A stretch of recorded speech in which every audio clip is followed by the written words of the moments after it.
तमाम दोस्तों को अस्सलाम वालेकुम।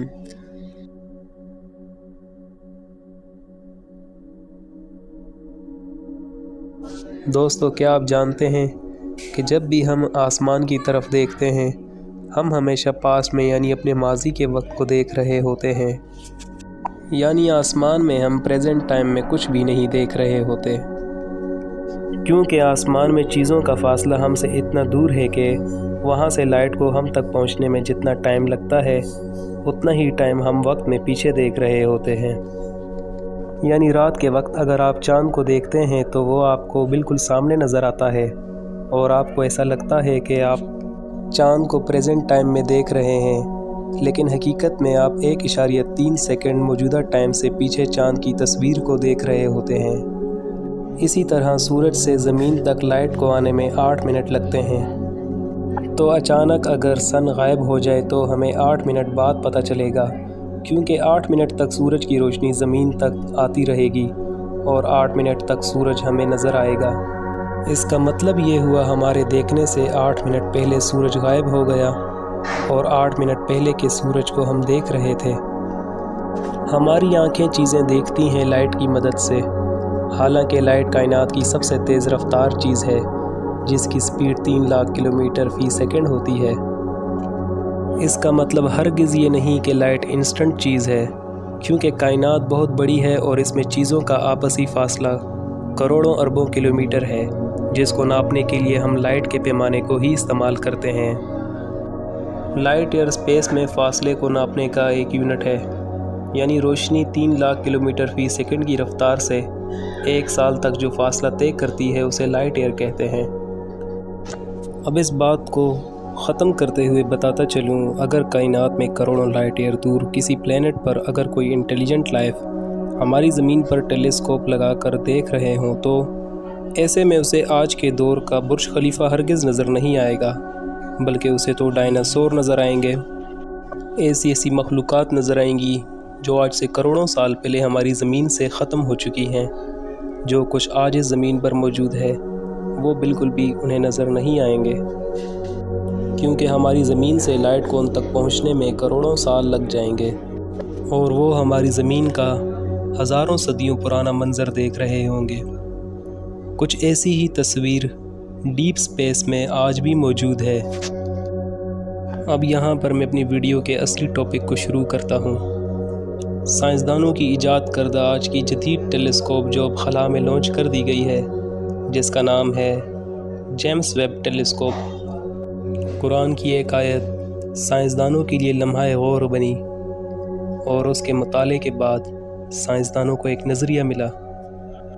कुरान की उस आयत का तर्जुमा यूँ है, और आसमान उस वक्त महज फैला हुआ धुआं था और हमने हुक्म दिया ज़मीन व आसमान वजूद में आ जाओ।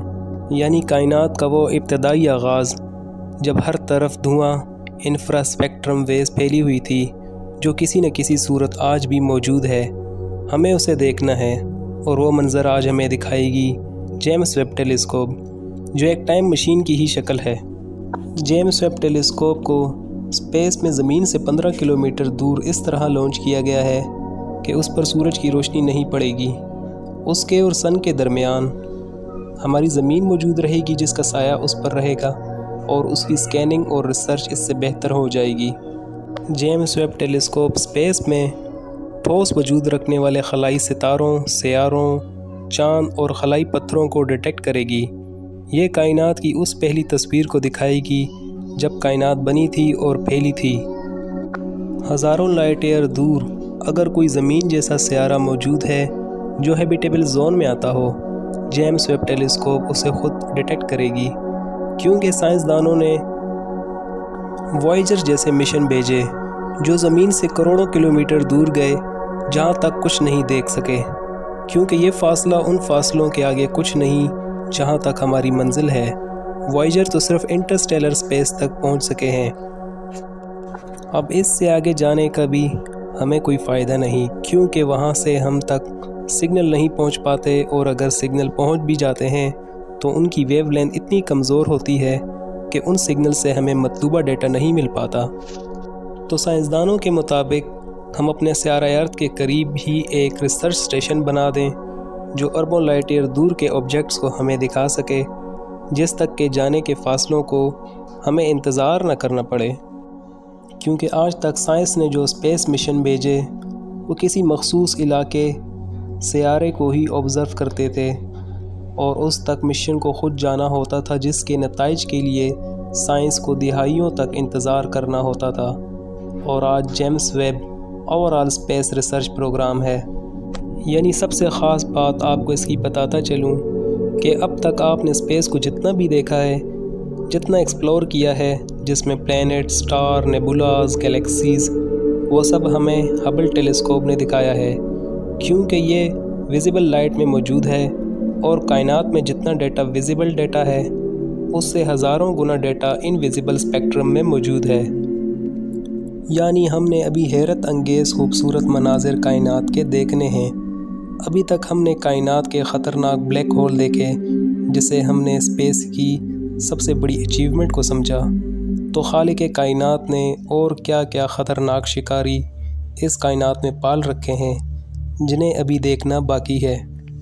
تو دوستو، اب مجھے امید ہے کہ ملحدین لوگ اور سائنس اس کے بعد شاید اپنے خالق حقیقی کو جان لیں، کیونکہ سائنس ہمیشہ ہر وجہ کی ایک پیچھے کی وجہ کو تلاش کرتی رہتی ہے، اور کائنات کے وجود کو بھی وہ ایسے ہی سمجھتے ہیں کہ جیسے یہ خود بخود معرض وجود میں آئی، جبکہ اس بگ بینگ تھیوری کی وضاحت قرآن مجید میں موجود ہے، جو کہ ہم 1400 سال پہلے سے ہی جانتے ہیں۔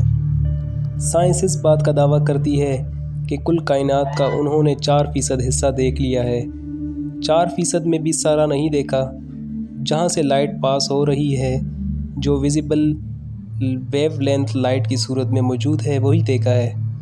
جتنا دیکھا ہے اس کو کاؤنٹنگ کرنے کے لیے سائنس کہتی ہے کہ 300 ٹریلین سال درکار ہیں، جو سٹار، گیلیکسیز، پلینٹ، نیبولاز، خلائی پتھر اور جو بھی اسپیس پارٹیکلز انہوں نے دیکھے ہیں، سائنس کے مطابق اسے اگر کاؤنٹنگ کریں تو اس کے لیے 300 ٹریلین سال کی ضرورت ہے۔